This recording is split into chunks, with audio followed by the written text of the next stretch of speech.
Goa Organics వారి skin care, hair care, wellness products కోసం AP, తెలంగాణలో డిస్ట్రిబ్యూటర్లు కావాలను వివరాలకు స్క్రీన్ పైన ఉన్న నెంబర్ కి కాల్ చేయండి. పిఠాపురంలో జనసేన అధినేత పవన్ కళ్యాణ్ గెలుస్తారా? కాదు, ఎంత మెజార్టీతో గెలుస్తారు అనేది ఇప్పుడు ట్రెండ్. గెలుపోటముల లెక్కలు మారిపోయాయి. పవన్ కళ్యాణ్ పిఠాపురంలో భారీ మెజార్టీతో గెలుస్తారని జన సైనికులు ధీమాగా చెప్తున్నారు. 2019లో పిఠాపురం నుంచి గెలిచిన దొరబాబు 83,459 ఓట్లు దక్కించుకున్నారు. కాగా 14,992 ఓట్ల మెజార్టీతో విజయం సాధించారు. ఆ ఎన్నికల్లో టీడీపీ నుంచి పోటీ చేసిన వర్మకు 68,467 ఓట్లు పోలయ్యాయి. జనసేన నుంచి పోటీ చేసిన శేషకుమారికి 28,011 ఓట్లు వచ్చాయి. ఇప్పుడు వర్మ జనసేనకు మద్దతుగా నిలవగా శేషకుమారి వైసీపీలో చేరారు.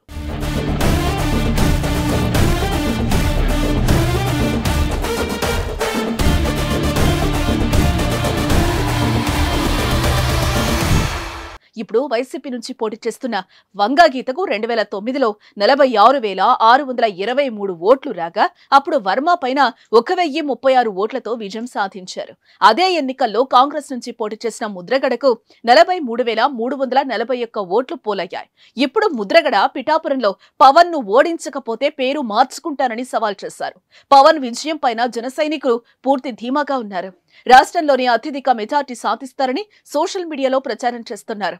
అయితే పిఠాపురంలో 2019లో 80.99 పోలింగ్ నమోదు కాగా 86.63% పోలింగ్ జరిగింది. ఇప్పుడు అదే విధంగా పులివెందుల్లో 81.34 ఓట్లు పోలయ్యాయి. ఇప్పుడు జగన్, పవన్ మధ్య ఎవరికి మెజార్టీ ఎక్కువ వస్తుందనేది చర్చగా మారింది. అయితే పిఠాపురంలో ఏకపక్షంగా పోలింగ్ జరిగిందని జన సైనికులు చెప్తున్నారు. దీంతో రాష్ట్రంలో గెలుపు పైన అంచనాలు వ్యక్తమవుతున్న సమయంలో జగన్, పవన్ లో ఎవరి మెజార్టీ ఎక్కువ అనేది ఇద్దరికీ ప్రతిష్టాత్మకంగా మారుతోంది.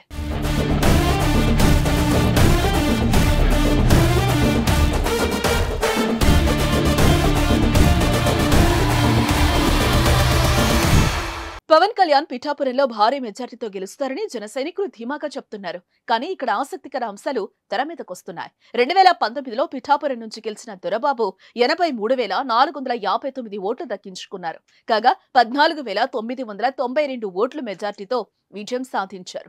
ఆ ఎన్నికల్లో టీడీపీ నుంచి పోటీ చేసిన వర్మకు 68,467 ఓట్లు పోలయ్యాయి. జనసేన నుంచి పోటీ చేసిన శేషకుమారికి 28,011 ఓట్లు వచ్చాయి. ఇప్పుడు వర్మ జనసేనకు మద్దతుగా నిలవగా శేషకుమారి వైసీపీలో చేరారు. ఇప్పుడు వైసీపీ నుంచి పోటీ చేస్తున్న వంగాగీతకు 2009లో 46,623 ఓట్లు రాగా అప్పుడు వర్మ పైన 1,036 ఓట్లతో విజయం సాధించారు.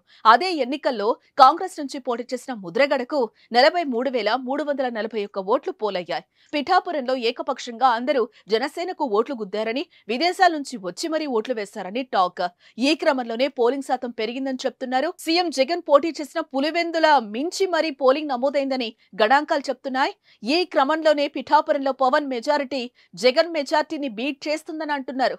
ఏది నిజమో ఏది కాదో తెలియాలంటే మాత్రం మనం జూన్ 4 వరకు ఆగాల్సిందే మరి.